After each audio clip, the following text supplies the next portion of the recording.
मला अतिशय आनंद आहे की राज्य निवडणूक आयोगाने महानगरपालिका निवडणुकीच्या तारखा घोषित केलेल्या आहेत. 15 जानेवारीला राज्यातल्या सगळ्या महानगरपालिकांच्या निवडणुका होणार आहेत. या निर्णयाचं आम्ही स्वागत करतो, कारण राज्यामध्ये स्थानिक स्वराज्य संस्था ही प्रशासकांच्या भरोशावर चालणं ही काही लोकशाहीला अभिप्रेत नव्हतं. तथापि माननीय न्यायालयाच्या निर्णयांमुळे एक दीर्घ काळ या संस्था निर्वाचित प्रतिनिधींच्या विना होत्या. आता पुन्हा या निवडणुका होत आहेत आणि आम्हाला विश्वास आहे की या निवडणुकांमध्ये आमच्या शासनाने केलेलं काम बघता पुन्हा कौल हा आमच्या बाजूने येईल. जनता आम्हाला शहर विकासाची पुन्हा संधी देईल हा मला विश्वास आहे.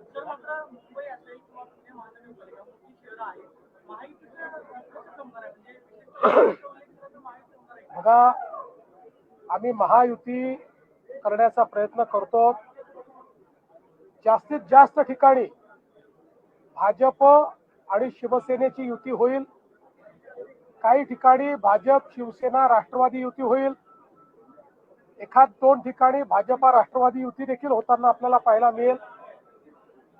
आता तुम्ही पुण्यामध्ये मला विचारालच म्हणून सांगतो, पुण्यामध्ये मात्र अजितदादांची आमची चर्चा झालेली आहे. आम्ही दोघेही इथले मोठे पक्ष आहोत. भाजपने 5 वर्ष चांगल्या पद्धतीनं पुण्याचा विकास केलेला आहे. त्यामुळे कदाचित पुण्यामध्ये राष्ट्रवादी काँग्रेस आणि भारतीय जनता पार्टी अमोरासमोर लढताना त्या ठिकाणी पाहायला मिळतील. पण असं असलं तरी ही मैत्रीपूर्ण लढत असेल, याच्यामध्ये कुठेही कटुता नसेल. सर, नागपूर महापालिका आणि इतर दुसरी महापालिका आरक्षणाचा जो मुद्दा आहे त्यावरून देखील निवडणूक आयोगाने भाष्य केले की सुप्रीम कोर्टाच्या आदेशानुसार आरक्षणाचा मुद्दा का करेक्ट आहे. नागपूर महानगरपालिका आणि चंद्रपूर महानगरपालिकेमध्ये आरक्षण हे 50% वर गेलेलं आहे. पण माननीय सर्वोच्च न्यायालयाने सांगितलं की यांच्या निवडणुका घ्या, फक्त जो निकाल आहे तो आमच्या अंतिम निर्णयाच्या अधीन राहील. आम्ही अंतिम निर्णयात जो काही निर्णय घेऊ तो या 2 महानगरपालिकांना लागू असेल. शिवसेना शक्यतोवर सगळीकडे आमच्या सोबत असेल.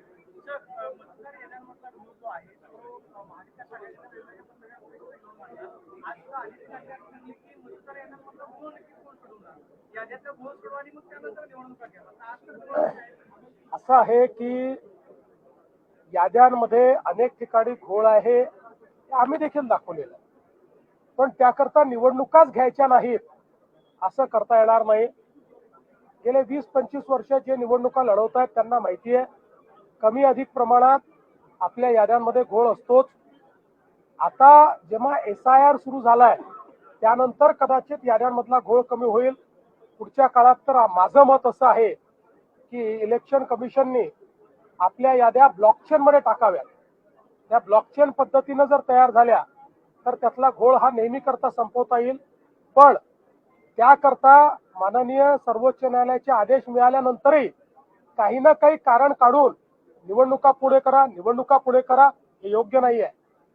या ठिकाणी स्थानिक स्वराज्य संस्थेमध्ये निवडून आलेले प्रतिनिधी असले पाहिजेत, त्यांच्यासाठी स्थानिक स्वराज्य संस्था असली पाहिजे आणि म्हणून आमची मागणी आहे की या निवडणुका वेळेवरच व्हाव्या. महापालिकेत ठाकरे देखील एकत्र येण्याची शक्यता आहे. दोन्ही ठाकरे एकत्र आले तर भाजपला धोका असेल. इच्छुक आहेत असं म्हटलं जातं. 20 ते 25 नगरसेवक तुमच्याकडे येण्यासाठी इच्छुक आहेत, तर तुम्ही काही इच्छुक करणार आहात की महाराष्ट्रामध्ये आमच्या पक्षात येण्याची लोकांमध्ये ओढ आहेच. आता कोणाला घ्यायचं आणि कोणाला घ्यायचं नाही हे आमच्या पक्षाचे अध्यक्ष आणि त्या ठिकाणचे आमचे प्रमुख नेते हे मिळून याचा निर्णय घेतील. याचा काही सरसकट कुठलाही निर्णय नाही. सर, ठाकरे दोन्ही बंधू एकत्र येत आहेत हा एक पक्का निर्णय आहे आमचा आणि त्या ठिकाणी शिंदे साहेबांचं ठरलाय की एकमेकाचे घ्यायचे नाही. ठाकरेंचं काय सर, दोन्ही ठाकरे एकत्र आल्यावर तुम्हालाही फटका बसेल. मुंबई महापालिका आहे, कुठलाही फटका नाही. दोन्ही ठाकरे एकत्रित आले तरी नाही आले तरी दोन्ही ठाकरे एकत्रित आल्यानंतर काँग्रेसही त्यांच्यासोबत गेली तरीही मुंबईकर भारतीय जनता पार्टी शिवसेना आमच्या महायुतीलाच निवडून देतील.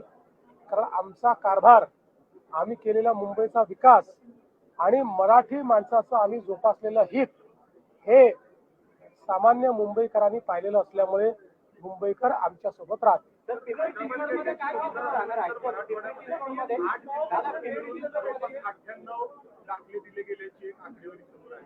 तर तुम्ही म्हटलं तसं पूर्ण छाननी होऊनच दाखले दिले.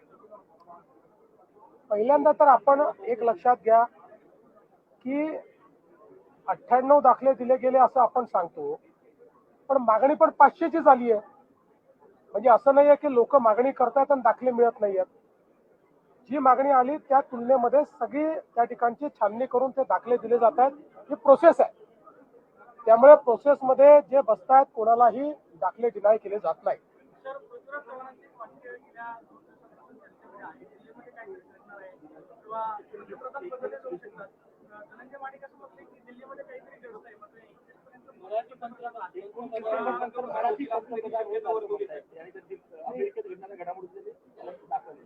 आतापर्यंत वेगवेगळ्या नेत्यांना साक्षात्कार होत होते, स्वप्न पडत होती, भविष्यवाणी ते करत होते, हे आम्ही बघितलेलं आहे. पण पृथ्वीराज बाबांसारखा ज्येष्ठ नेता जे महाराष्ट्राचे मुख्यमंत्री राहिले, पीएमओचे मंत्री राहिले, त्यांनाही असे साक्षात्कार व्हायला लागले तर मात्र निश्चितपणे मला असं वाटतं की त्याच्यामध्ये काहीतरी थोडं काळबेर आहे. पृथ्वीराज बाबा एक अतिशय चांगले नेते आहेत, त्यामुळे त्यांचं आरोग्य उत्तम राहावं अशी आमची त्यांना शुभेच्छा आहे. त्यामुळे अशा प्रकारचा विचार करून त्यांनी स्वतःला फार त्रास करून घेऊ नये असा माझा त्यांना सल्ला आहे. सर, टीएमसी के चुनाव में पूरे देश की नजर रहती है, कैसी तैयारियां आपकी और आपके महागठबंधन के अलायंस पार्टनर से किस तरह चुनाव में उतरेंगे? क्या देखिए, मुंबई में महागठबंधन नहीं, महायुति, महागठबंधन बिहार में चलता है, मुंबई में महायुति चलती है. तो महायुति मुंबई में चुनाव लड़ेगी और मुंबई की जनता मोदी जी ने किया हुआ काम, हमारी सरकार ने किया हुआ काम, इसको देखते हुए फिर एक बार मुंबई हमारे हाथ में महानगर पालिका के रूप में देगी, ऐसा मेरा विश्वास है. ठाण्यामध्ये पण युती होईल का स्वतंत्र? युती होईल ना, आमचा प्रयत्न आहे. ठाण्यात, कल्याण डोंबिवलीत, सगळीकडे, पिंपरी चिंचवडमध्येही अजित पवार आणि आम्ही पुणे आणि पिंपरी चिंचवडमध्ये एकत्रित लढू शकणार नाही. आम्हाला दोघांनाही एवढं राजकारण समजतं की आम्ही एकत्रित लढलो तर तिसऱ्याचा फायदा होईल, त्यामुळे तिसऱ्याकरता आम्ही जागा ठेवणार नाही. आम्हीच एकमेकाच्या समोर लढू, पण मैत्रीपूर्ण लढू.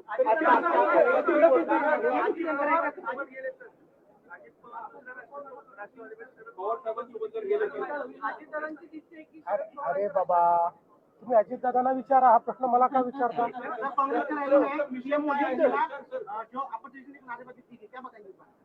उनका फ्रस्ट्रेशन है. जब जनता उनको स्वीकारती नहीं है, जब कांग्रेस को एक ऐसा नेता मिला है जो मैदान छोड़ के भाग जाता है और विदेशों में घूमते रहता है, जब एक ऐसा नेता मिला है जो हाथ में तो संविधान लेता है लेकिन सारी संविधान विरोधी कृतियां वहां पर करते रहता है, तो ऐसे नेता के कारण उनके कार्यकर्ता भी फ्रस्ट्रेटेड है और ये निराशा में इस प्रकार के मूर्खतापूर्ण नारे लगाते हैं.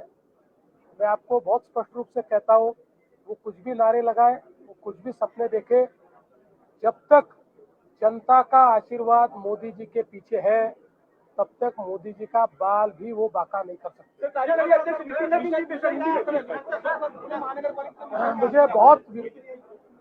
मुझे बहुत खुशी है कि श्री नितिन नवीन जैसे एक बहुत ही युवा ऐसे भारतीय जनता पार्टी के कार्यकर्ता को कार्याध्यक्ष के रूप में पार्टी ने नामित किया है.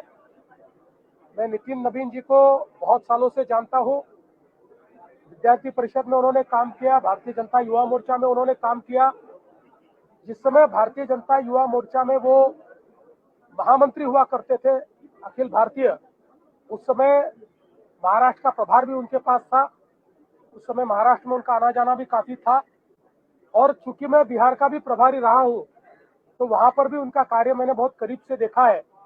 उन्होंने कार्यकर्ता के रूप में, नेता के रूप में, मंत्री के रूप में जिस स्वरूप में उनको काम दिया गया, अपना काम बखूबी निभाया है। 4 बार से विधायक वो है, विधायक के तौर पर भी बहुत पॉपुलर है। और मुझे ऐसा लगता है कि उनके कारण भारतीय जनता पार्टी को एक नई पीढ़ी मिली है। मैं हमारे नेताओं का आभार व्यक्त करना चाहता हूं।